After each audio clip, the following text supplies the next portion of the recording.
What's up, everybody? Welcome back to the Love and Rice podcast with your host, Aunt Ma. I'm your other host, Christina. And if you guys are new to this podcast, make sure to subscribe and follow us on all social media platforms, TikTok, Instagram. We're also on YouTube, where we put the whole episode. We are also on Spotify, Apple, Amazon, Google, iHeartRadio. So, guys, if you have not subscribed yet, please do so we can continue doing this for you guys. On today's episode, well, first off, you look nice. You look like you're ready to go run a Fortune 100 club. Corporate. I don't know why I said club. Yeah, it was just a last-minute outfit that I decided to do because usually I go pretty casual and stuff. And I was like, oh, I feel like dressing up a little bit today. It's pretty cool. It's like this is almost like a work dress, but then it's got like a lingerie bra over it. Is this like a one-piece or two-piece? It's a two-piece. This is like not really... I don't know what it is. Is it two outfits that you put in together? Pretty much, yes. Oh, cool. Yeah, trying to add some contrast to this. See, if guys did stuff like that, it'd be weird. Not really. Like, what if I wore my tank top over my shirt? Well, no. Usually, guys would wear like a little mini vest over like a t-shirt or something, or just like a regular shirt. And I think that's pretty cool. And then they might like wear like a little hat that goes with it too. The last time I saw somebody wear a vest over something was probably Nick Cannon on TV. Yeah, I mean, usually it's for occasions, right? And events and stuff, so I don't know. But yeah. I always thought it was cute. All right, so anyways, on today's episode, we are going to be talking about kids transitioning to preteens and teenagers and how adults handle that situation, because where did we just go this weekend? So we drove up to Utah because we were celebrating my niece and nephew's birthdays. My niece turned 7. Yes. And my nephew turned 10. And I got to tell you guys, I felt like the weird uncle at a teenager's birthday party. And I had no idea I was going to feel like that because, you know, the whole time we said, all right, guys, we're going to go to the birthday parties. And I'm like, I'm excited, right? Let's go get them gifts. I can't wait to see them. We get to hang out and stuff like that. They even rented an inflatable like pool slide thing, right? And I think Aunt was so excited about it because this is usually something that you like to do. And I think once we got there, like the whole vibe was just so different from what we're used to. Because usually when we throw parties or we go to like parties for kids' birthdays, the majority is adults, right? Well, it's usually about the kids, right? It's and about having fun with the kids, right? But it's about the kids. But then like you're hanging around mostly with like the adults, and then the kids are kind of playing on their own, or you're just kind of like supervising, right? But this time it was so different because you had kids from, I don't know, like from 4 to 12, 13, and this was an actual kids party. Like, we were the minorities there. Well, what was weird about it was that kids were there not having fun. There would be a group of 12-year-olds in one area, and they'd just be, you know, against the wall chilling. Later on, they'll be sitting around, looking at each other, chilling.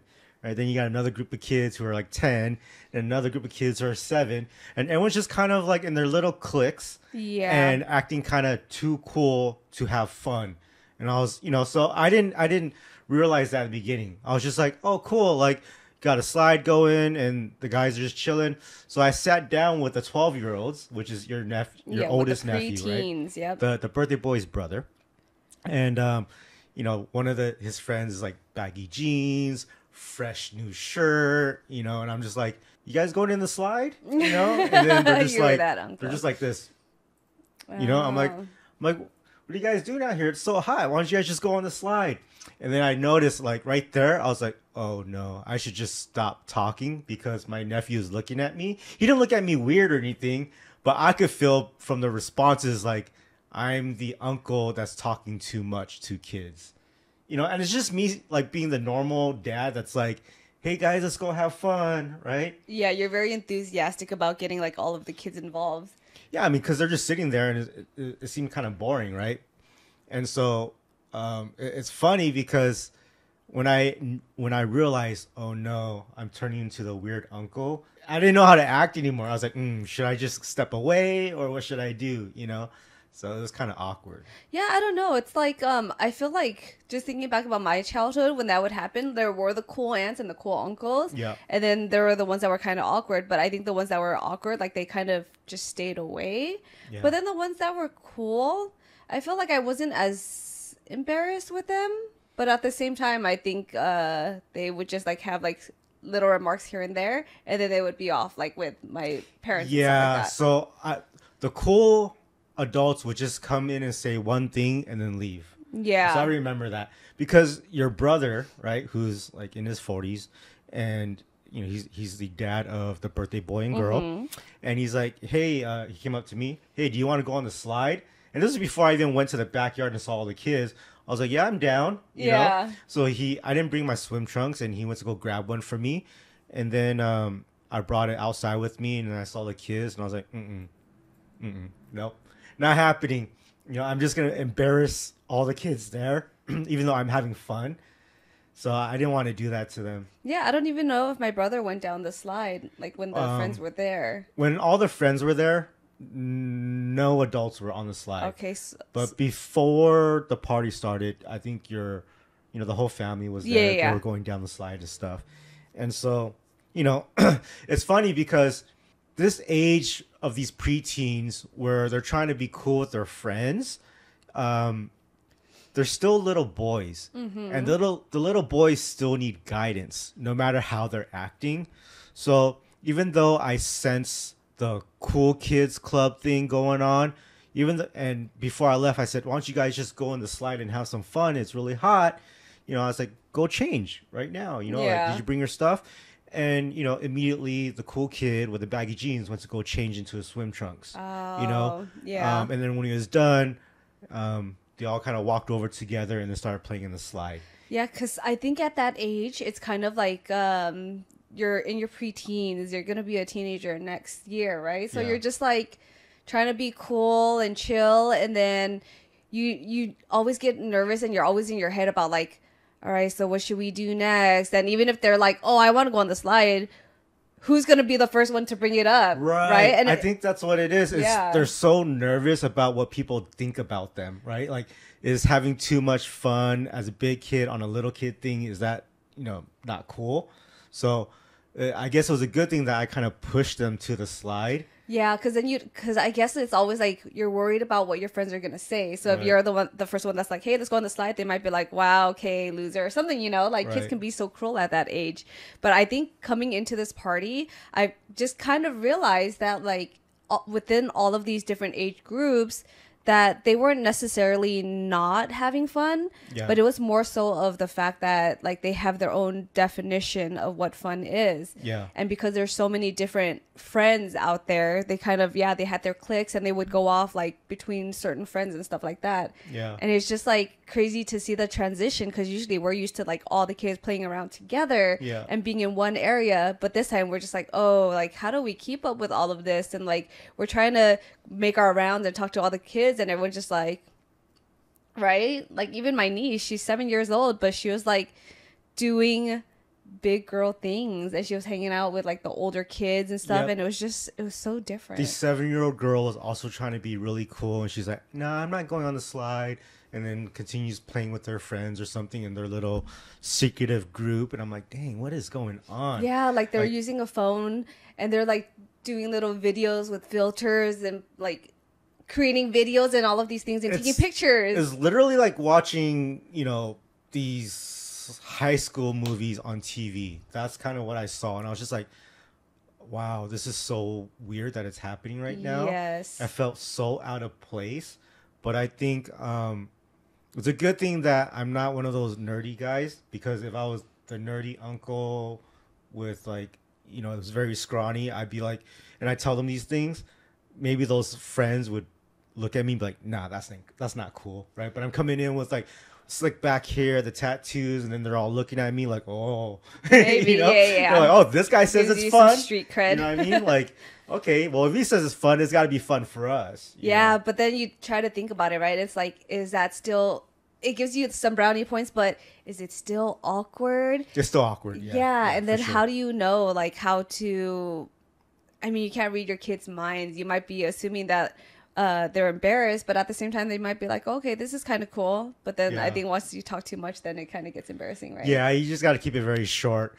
So like with the 12-year-old group, that's the one that you really got to keep short. You know, one sentence here, maybe another one in like an hour, and then that's it for the rest of the day, right? But then with the 10-year-olds, they're still really cool, helpful. They are not embarrassed yet, right? Like I'm playing this archery game with Enzo, and these like fake axes are hitting the kids because it bounces back, and they're like, "Here you go, buddy," you know. Oh, how cute. And then your nephew's like, you know, trying to call his dog over, and he's really happy about it. He's like, "Come here, come here." Yeah. You know, so there's still like there's playful. Half of being playful, and the other half of them being like still cool. They're just drinking their drink and looking around, you know. And I'm like drinking their juice. Yeah, but then when they talk, they're actually normal. Yeah. Right? But the 12-year-olds, they don't even do that. Yeah, I think when it comes to these kind of like kid themed parties, I think it was still okay because everyone was still there. I think when it gets to the point where they're older and then they start going off to the side or they're being secretive or you can't see what they're doing, then I'd be like trying to watch them and keep an eye on them to make sure that they're not doing anything bad. You know what I mean? They're usually not doing anything bad. It's just them trying to figure out what they want to do. True. But, you know, you've like, don't you remember being secretive and trying to be like mischievous on the side when you're at like a friend's house or a cousin's house and you guys are trying to do something bad? Like probably, I don't know, for you showing guys, like something off. Something exactly, you know. So when it starts getting to that point, then it's like trying to be more involved, and it's the difference between putting on your parent hat versus like the friend hat, right? Yeah. Because you always try to be like a cool parent, but you also have to balance it out because it's more really like their friends. Pulling your kid to the side and kind of like giving him a reality check, like, "Yo, dude, you're the leader right now. Don't get sucked into this little vibe that's going on. You know better than that," type of thing. You know, so it's almost like when you're trying to teach your kid after high school, and it's like, are you the kid that's going to be partying all the time, or are you the one that's going to start working and then learn how to invest your money and get ahead of the group? Yeah. You know, and get and think bigger than that. But if they get sucked into the cool stuff and now they got the smaller mind about it, like you can't have them get to that point. Yeah, so I guess that brings us into the topic of how do we know like when the transition happens? I feel like it can happen at any age, but then how are we supposed to handle it, right? So transitions happen without us like knowing. It'll just happen while it happens, right? And we're like, oh crap, this is it. But as we keep teaching our kids from today moving forward about values, the values will be more important than what happens during those transitions. Right. Right. So, you know, when you talk about their future, their business, what they want to do, what they love, you know, and if that's taught to them every single day, then that will have a happier and bigger feeling than the little transitions that's happening. Yeah, I feel like just as long as they're old enough to be able to comprehend things, like even now with our kids, they're 4 and 6. I feel like they can understand things most of the time when we're talking to them. Yeah. And I feel like just setting good examples between, like, say the both of them, they're always trying to communicate with each other and play together. They always fight, but we always try to tell them and teach them that they need to be open with how they speak with each other. And I feel like communication is a big thing, because if we're at having a party or if we are at a cousin's house, like for the kids, right? If we notice something is off or we feel like they're embarrassed by anything that we're doing, like we have to talk to them about it. And I've noticed that you might have to talk to them at the very moment or put them to the side whenever the moment is there, because sometimes some things will happen somewhere and then we'll come back home or we'll be in the car and I'll be like, "Hey Leia, like how come you were acting this way, or how come you treated Enzo or us this certain way," right? And she'll just be like, "Oh, I don't know," because she already forgot, like it's already out of her mind. So I think trying to understand them like at that moment helps us and also helps them to like realize what they're doing. Yeah, I mean, she's a really good sister. Like, a lot of times when she brings him to school or to an activity, she shows everybody, "This is my brother Enzo." and she introduces him, and she's not embarrassed of him at all. Yeah. So I see that's really cool. It's just reminding her like who's important to her, who's important to you all the time. You know what I mean? Yes, this actually reminds me of there was one day, I think you had to work, you weren't in town, but I had to go to Leia's class because she was doing a show, or she was doing an insect report. And I remember going in and I was recording her, and we made like a little drawing, a poster and stuff like that for her insect report. And she was supposed to show it to her friends and describe what was happening. But then she just didn't want to do it anymore. Like, she was just embarrassed about it. And then I just kept nudging her like, Leia, just show them. I was standing there to the side with her for support. And then I would turn it over and she's like, Mom, stop. And she would take the paper away from me because she didn't want them to see it. And I'm like, Leia, but it's really good. Like, you work so hard on it. And she's like, Mom, why do you keep doing that? And I was like, oh no. She's in her head. Yeah, I was like, am I embarrassing her by doing that? When actually, I was just trying to help her to be more confident. So at that moment, it's really like, how do we get them out of their head? Yes. Yeah, and I think at that moment, like, I let her have her moment. I stopped once it clicked to me, right? And then I think once we got back home and then you were home, I tried to talk to her about it and to understand like where her thought process was and why she didn't like that. And, there's just certain things that she did about the drawing that I don't know, she says she put like lipstick on all of the insects or something. Yeah. And she didn't want her friends to see because she thought it would be embarrassing. And I was like, oh, okay, I understand why. So yeah, it's just talking to them about it and understanding what is going on in their head and what the issue or what the main issue is. Because it's not necessarily us. It's more so what she did. I think this is how we get them out of their head and also explain to them the importance and values of family over friends, right? Yes. So at the moment, she was embarrassed because of the lipstick drawing she put on top of the insects. Yeah. Right? Which is actually really cool. Yeah. Right? The details is cool. awesome. So that's fine. She doesn't want to show it at school. Now, when she comes home, we explain it to her how cool the details are, that she is artistic for doing that. Now, we want you to present it to us, right? And then we give her back the positive feedback and the feelings, and she will feel so great that over time, when that keeps happening, she will understand, man, this family feels so good. It's always supportive. It's always happy.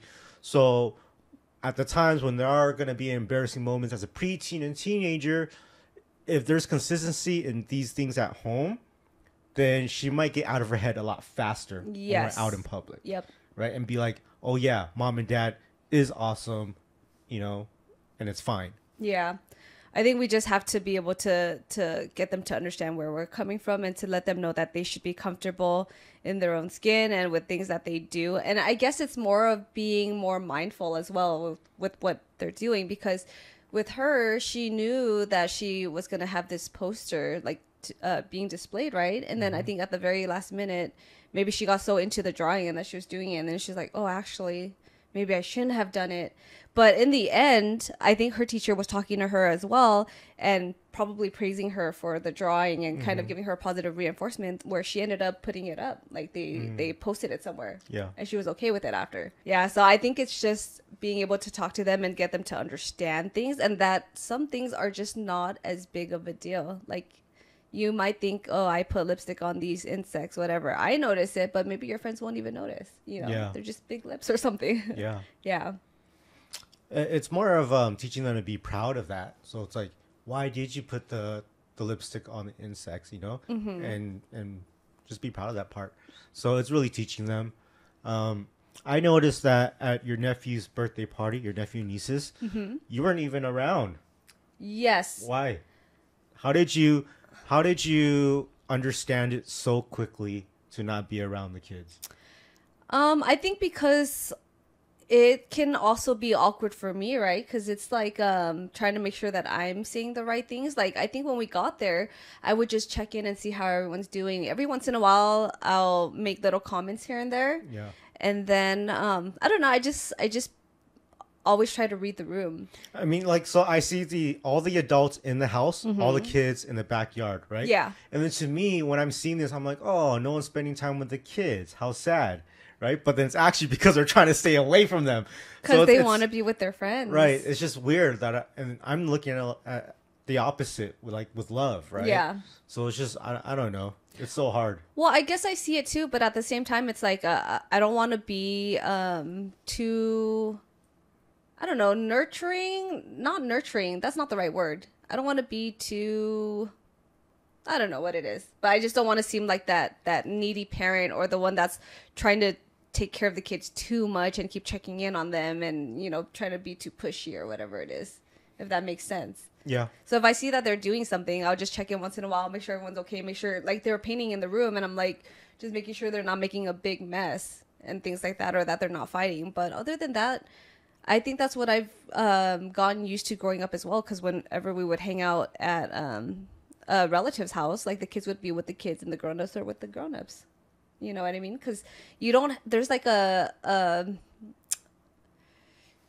don't know, a disconnect between adults and kids. Like, you're not going to share the same kind of values and interests and things like that. So you let them do their own thing and discover their own things, and then you do your own thing. I remember when I was young, there's always going to be your favorite uncle and aunts who are the younger ones that are more modern and hip and cool. They joke with you and stuff. And I always want to stick around with them too, even if I am with the kids, because for some reason you can relate to them more than the old ones. Yeah, true. I think it's more so of like, you let them do their own thing, but you can still be nearby. So it's like, in case if they need something, or they still will feel comfortable having you around, if that makes sense. Yeah, it's like from a distance, it's like telling the kid, I got your back if you need something. Pretty much, right? Yeah. And I think for us too, when we go to these type of parties now, like, this is what it's going to be. So the kids are going to do their own thing, and we need to take advantage of this time and mingle with our family and friends and stuff too, right? After that party, I was like, I never want to go to a kid party again. It was the weirdest thing ever. I was like, I don't want to do this ever again. Yeah, so usually when we have parties, we'll have people come over, and I think because the kids are still a little bit younger, right? Their parents come, and every parent is like with their kid and making sure that they're okay, right? But this was probably the first party that we've gone to where the parents came, and so the moms would come in and drop off the kids at the door and say bye and all of this stuff, right? But then the dads who would drop off the kids, they would just like drop them off and they'll get out of the car and just leave. Like, that's the difference. Yeah. But yeah, like, this is the first party where all the kids were just there and no parents were around. Like, they all just dropped them off and left. Yeah. Let them do their own thing. I think like, when are kids old enough for us to be able to do that? I don't know. Do you think, you know how, like, you know, some of the schools that our kids go to, and the schools have a policy, and they're like, hey, when you have a birthday party, you gotta invite everybody or nobody, right? You know, and then so all the kids go to everyone's birthdays, and our kids don't really go to that many, if any, right? Yeah. Because we're just always busy, right? And sometimes they're not even their friends, right? So is going to so many parties become disruptive, you know, and dangerous for them to start acting like this? You know, like, keeping them away from parties, and then let's say one day they actually go to one and they're surprised and shocked by how the way people act, you know, they might not like that. I think it really depends. So yeah, usually whenever we get invitations for birthday parties, I always try to take it into consideration, but for the most part, we just hardly ever end up going because we're so busy. But I usually will try to ask them, like, oh, who is this person? How often do you talk to them? Do you play every day? Like, how close are you to them? So I try to understand the relationship between them, right? And then I have to filter out the family as well. Like, you have to kind of, you know, you always have your interactions with parents and things like that. So you kind of try to see how the parents are as well, because if they are a certain way, then you know, like, oh, maybe I don't want the kids to be around all the time. So I think it's good to, like, filter it out. That's why sometimes I'm thinking, is homeschooling the best case scenario? Because now it's kind of like where you think friends become so influential, yeah, right? That it's starting to damage the way they have their thoughts. They can't think for themselves, right? And I don't know. I feel like homeschooling keeps them away from that type of environment. Is that a bad thing, or I don't know. you I know? feel like it's 50-50 because the whole point of having them go to school is to help them to be more social, And more right? normal, but then you can fall into the bad part of it, And right? I think that's going to be the issue no matter what we do. Like, yes, we can try to minimize it when they're being homeschooled, but at the same time, once they're out there, they're going to discover all these things. They may not know how to, like, socialize with other people. They might not know how to communicate. They might not know how to build relationships because they're not around other kids. Or we would have to make extra efforts to go on play dates with family, friends, and stuff like that. So I don't know. If you homeschool them and then once they graduate from school and they start going out, they start going out in public, like that's always gonna be something that's there. Yeah, I don't know. It's just, or maybe it's a public school and private school thing. I have no idea. I just know that from going to school, it's very traumatic, man. The pressures of Yes. everything, it's like, it's a lot. And it's a lot of nothing, you know? Like all the unnecessary drama, but at the same time I feel like it helps to build character. It helps to build their shell. I mean I mean, either it's true. It made me a very strong person, same, right? yeah. Because you got to protect yourselves and your character, but then at the same time, there are those kids who go into the depression. They can't get picked on and they can't handle it, and now you have, what, like 8-year-olds and 10-year-olds committing suicide, Yeah. right? And like that's crazy. Yeah, and I think that is very important to start having that open communication with your kids now, right? So then when things like these happen, that they can actually come to you and talk to you, and that's when you have to step in as a parent and you need to, I don't know, contact the school, talk to the parents, whatever it is. But I know a lot of schools have policies too. Like if your kid gets bullied and you are trying to like you want to go to the parents or you want to Like make that. a report, they have policies where it's like, well, we can't let you know who's bullying them, we can't let you talk to the parents. And you're like, but if it keeps happening and you're not dealing with it as a school, like how does this get resolved? I mean, even getting to that point of talking to adults is already far-fetched, because most kids won't even go to that extreme of like, hey, this guy is bullying me or whatever. Like, you're handling it on your own without telling any adult, and you're going to deal with it for like 2 years, 3 years. You know what I mean? My whole teenage life in school, I never went to any adult about bullying. Everything was handled within the age group, right? Even if now weapons are being involved and people are getting really hurt with it, it's still being kept within. Yeah, for maybe it's different for girls because I think because I got bullied a lot too growing up, and I think I was very open about things and my mom knew what was happening, but at the same time she would just she'd just be like, just don't talk to them, just stay away. But it's kind of hard, especially when Well, they're these coming at you. they keep coming to you, right? Like they're even coming to the house and like egging the house and like like making threats and all these things, and just not having that support, like them knowing what's happening and not really doing anything about it. That was hard. And I think like even with Leia, right? Like I will talk to her about things already. She's only 6, but I will ask her about stuff. If I notice when I pick her up, if she's having a bad day, she seems sad, something is off, I will ask her. Yeah. And for the most part, it's always, oh, well, this happened to me today, or my friend did this today, or this person was mean to me. Like she'll Yeah. tell me about these things. So I want to ingrain it into their minds that if something were to happen, if someone's not treating you correctly and no one is helping you handle the situation and you can't diffuse it on your own, talk to me about it. If I have to, I will talk to your teacher about it. I think we got to get their backs on it. So I remember too in high school when some people would come and TP the house and then like TP on fire. Cops would come. Cops would, be on their side. Like, you must have done something to them. Like, Yeah. no, I did it. I don't even know. I don't even talk to these guys. Yep. But like at that point, that's when as a parent, I need to come to my realization and back up my kid and be like, who was it? Let's go to their house and let's go talk to them. Yes. You know what I mean? Yes. Let's go do this, right? So it's like, we got to remember, like our little family, we're also like a little gang, you know. That's like, true. We're down for one another. So when there's trouble, let's go handle it together. But also when they're being little shits too, or if they're in the wrong, we have to teach them to be able to handle the situation. For sure. Yep. But I don't want it to be like something happens to you, and then no one does anything about it. Yep. And then you go to school and then you get laughed at.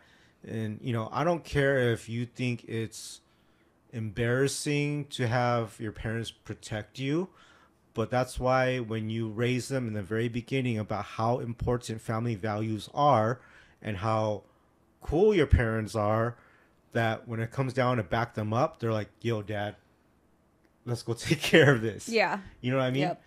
So I don't know.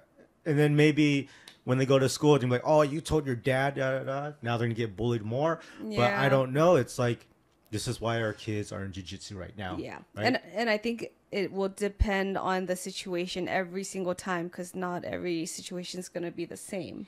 It's not. It's just, this is where it becomes like parent and best friend transitions, right? It's like being the parent is always the number one part right now. And then eventually you kind of have to start trying to be their best friends. Yeah. So they don't feel separated from you. Yeah. And going back off of the jiu-jitsu too, for us, I feel like that's helping them to build their character. Also, we're preparing them physically to be confident in that way, and also to use their brain, right? You're teaching them to be stronger individuals, so then they should be able to handle situations on their own. It's not so much of a physical thing also, but yeah, it's like trying to set them up and be as involved as possible. Yeah, this is tough, man. This episode is all about the hypotheticals because we're not there yet with our kids, but we are at the moment where we can start to teach them the values so that in the future when things happen, it's under them. Yeah. So I think it was just going to our first actual real kid party where we came to the realization that, like, oh no, it's a wake-up we have call. A transition happening right now. We got to get ready for this. So it's like that gave me the motivation to be making sure that I teach my kids every day right now. Mm-hmm. Yep. You know? Yep. So that's kind of what happened from going to one of those parties. Yeah. It woke me up. And it also kind of teaches us that we also need to figure out our parenting style, especially if we're going to have kid parties or if we're going to take the kids to other parties. I don't want to bring them to many parties after that one. Yeah. I mean, and it was the most innocent party. Like, we were at the most innocent teenage party ever. Like, there was nothing bad going on. You know, they're such good kids, good grades. They're, you know, on the sports teams and all this stuff. It's just the transition to preteen to teenager is just weird. That was it. Yeah, and I mean, I think it's just a shock for us too because, like, we've never been to parties like that, and then plus it was also in Utah, so it was kind of different, right? It just made me remember the feelings I had when I was in middle school. You know? Yeah. It's kind of like being at school, just seeing them all in their little cliques and stuff like that. But I mean, we just have to adjust to the times, and I don't know. It's gonna get harder as they get older. I hope you guys, if you guys have any advice on this, you know, comment on this YouTube video. Write down what you think or what you do. Some of you might have kids that are already at this age, and we would love to hear your thoughts on this. So I hope you guys enjoyed this episode. Make sure if you guys have not subscribed or followed us, you do so on YouTube, Apple, Amazon, Google, iHeartRadio, TikTok, and Instagram. And we'll see you guys next time on the Love and Rice podcast. Bye-bye.